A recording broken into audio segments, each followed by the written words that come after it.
back to another episode of 6 and 6, where we cover 6 stories from around the world in 6 minutes or less. With that said, start your timer.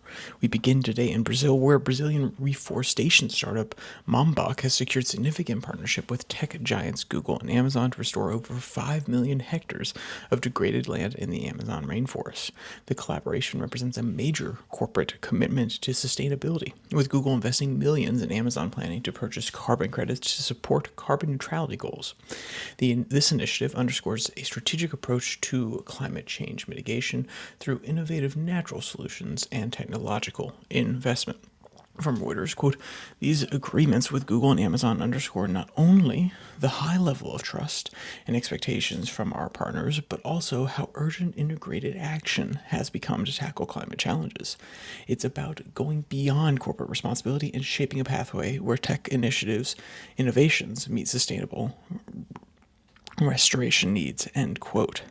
Next, we go across the Atlantic to Kenya, where Safaricom, the largest telecom operator in Kenya, reported a significant 54.5% increase in first half group earnings, driven by strong performance in mobile data and M-Pesa service. This company's strategic diversification of its business model beyond telecommunications, investing in network infrastructure and exploring emerging sectors like financial services and agri-tech, have led CEO Peter Nagada to emphasize the company's commitment to new innovation and about how they want to meet customer needs as a key driver of their growth. From Reuters, quote, "We are pleased to report that our strategy to diversify our business and strengthen our core offerings is yielding positive results. The gains from mobile data, M-Pass, and emerging business streams reflect our commitment to innovation and meeting customer needs," end quote.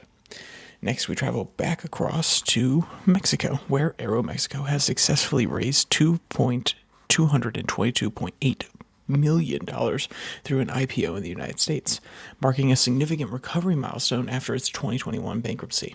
The strategic move aims to strengthen the airline's financial position, expand international market research, and invest in fleet and service enhancements.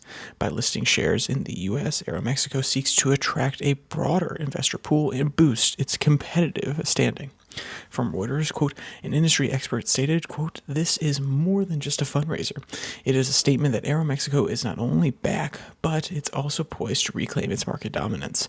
The quote underscores the airline's resilience and strategic vision for the future growth in the competitive transnational airline industry," end quote. Next, we go to the Philippines, where Typhoon Kamamiji has devastated the nation, resulting in 114 confirmed deaths and hundreds of injuries. The storm caused extensive damage of infrastructure, homes, and agriculture. After passing through the Philippines, the typhoon has regained strength in the South China Sea, potentially threatening additional areas. Emergency response efforts are ongoing, with teams struggling to reach isolated villages and provide critical aid. From Reuters, quote, "The typhoon's path of destruction has left entire communities in ruin, and the true scale of damage is only beginning to emerge as rescue operations continue," end quote. Next, we travel south to New Zealand, where the Reserve Bank of the nation reports the labor market conditions are aligned with expectations, maintaining cautious optimism and economic stabilization.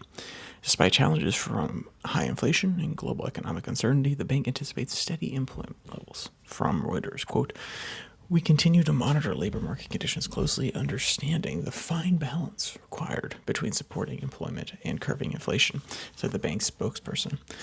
The central bank emphasized its proactive approach and the importance of agility in responding to potential economic shifts, end quote. And finally, we end today in Europe, where the Georgian prosecutor's office has initiated a criminal case against former President Mikhail Shavieski and the opposition leaders, alleging attempts to unconstitutionally oust the government. The case reflects growing political tensions in Georgia, with critics arguing that the ruling Georgian Dream Party is suppressing opposition and undermining democratic norms through legal mechanisms. The ongoing crackdown raises significant concerns about judicial independence and democratic processes in the country.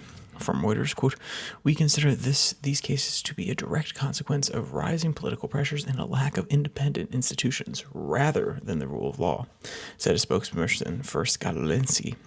The legal action suggests that the government is leveraging legal mechanisms not to uphold democratic processes, but rather to stifle political competition, end quote.